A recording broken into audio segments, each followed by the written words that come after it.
اب اس کی باتیں جب ہم بیان کرتے ہیں سائنسدانوں کی آنکھیں پھٹی کی پھٹی رہ جاتی ہیں۔ وہ قرآن بیان کر رہا ہے ان فی خلق السماوات والارض لآیات لأولی الالباب، بے شک یہ زمین کی پیدائش میں، آسمانوں کی پیدائش میں بڑی میری نشانیاں ہیں۔ اللہ فرما رہا ہے رات کو ہم زائل کرتے ہیں، اسی سے دن نکالتے ہیں۔ قرآن یہ کہہ رہا ہے وَجَعَلْنَا مِنَ السَّمَاءِ، آسمان سے اللہ تبارک و تعالیٰ نے وَجَعَلْنَا السَّمَاءَ سَقْفًا مَحْفُوظًا، قرآن کہتا ہے ہم نے آسمان کو ایک محفوظ چھت بنایا ہے۔ قرآن یہ کہہ رہا ہے آسمان اور زمین ملے ہوئے تھے، ہم نے دونوں کو پھاڑ کر کے الگ کر دیا اور دونوں کے منہ کھول دیا۔ یہ قرآن اس زمانے میں کہہ رہا ہے علم فلکیات جس کو آسٹرونومی کہتے ہیں، علم ارضیات جس کو جیو فزک کہا جاتا ہے، زمین کے معاملات، آسمان کے معاملات جاننے والا اس زمانے میں کوئی نہیں۔ اس وقت قرآن کہہ رہا ہے آسمان و زمین ملے ہوئے تھے، ہم دونوں کو پھاڑ دیے، ہم نے ان دونوں کو پھاڑ دیا اور دونوں کے منہ کو کھول دیا۔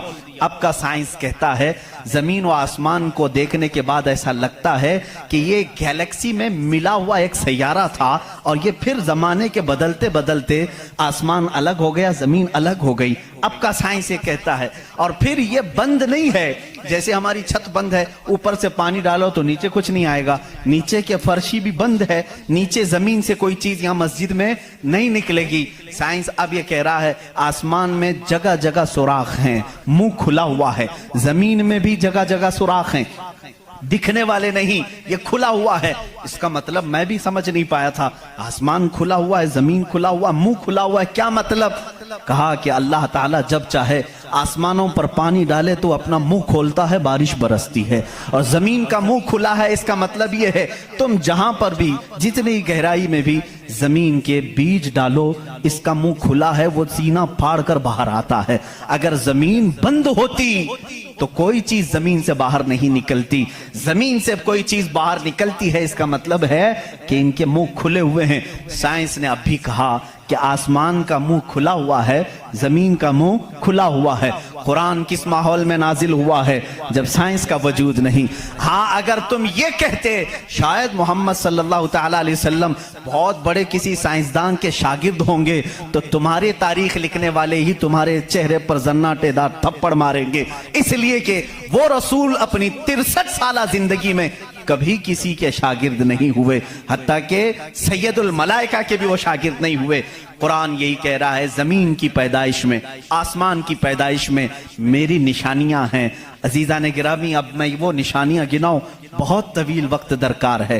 کبھی آپ نے محسوس کیا کہ آسمان اللہ کی نشانی ہے؟ اللہ کی نشانی ہے۔ دیکھیں یہاں سب سے بڑی بات قرآن میں کئی جگہوں پر یہ بات آئی ہے افلا تتدبرون، افلا یتدبرون، افلا تعقلون، افلا تتفکرون۔ اس کا مطلب ہوتا ہے کیوں تم غور و فکر نہیں کرتے، کیوں تم سوچتے نہیں، کیوں تم تحقیق نہیں کرتے، ریسرچ نہیں کرتے؟ رب تعالیٰ بار بار یہ فرما رہا ہے۔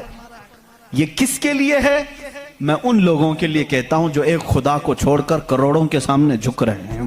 میں ان سے کہتا ہوں تم سوچتے کیوں نہیں؟ کون ہے تمہیں پیدا کیا ہے؟ کون ہے جو تمہیں بنایا ہے؟ قرآن دعوت دے رہا ہے ان کو سوچنے کی۔ میرا یقین یہ کہتا ہے جو بھی انسان اس کائنات میں ہے اللہ نے اسے اتنی عقل ضرور عطا کی ہے کہ اگر وہ سوچنے پر آ جائے تو اپنے رب تک ضرور پہنچے گا۔ اگر وہ غور و فکر کرنے پر آ جائے تو جھوٹے خداؤں کو چھوڑ دے گا۔ میں یہ کہہ رہا تھا آسمانوں اور زمینوں میں اللہ نے فرمایا میری نشانیاں ہیں، غور و فکر کرنا چاہیے۔ نشانی کیسے؟ پوری دنیا کے بہت ترقی یافتہ سائنس سے میرا یہ چیلنج ہے، میری یہ بات کا یہ چیلنج ہے، بہت تم نے ترقی کی لیکن ایک ایسی چھت بنا کر کے دکھاؤ جس کا کوئی پلر نہ ہو، ہوا میں چھت قائم کر کے دکھاؤ، اور وہ بھی اتنی موٹی ہونی چاہیے، اتنی موٹی کہ جس کے بارے میں حضور اکرم صلی اللہ علیہ وسلم نے فرمایا کہ اس کی موٹائی 500 سال اگر کوئی گھوڑا دوڑے تو طے نہ ہو پائے، وہ آسمان کی موٹائی۔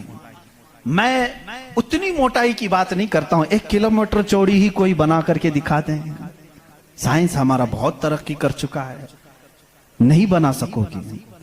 لیکن کائنات کی اس پوری زمین پر اللہ رب العزت نے ایک چھت ہمارے سروں پر رکھی ہے، اور سب کو معلوم ہے وہ چھت کیسی ہے، بغیر پلر والی ہے۔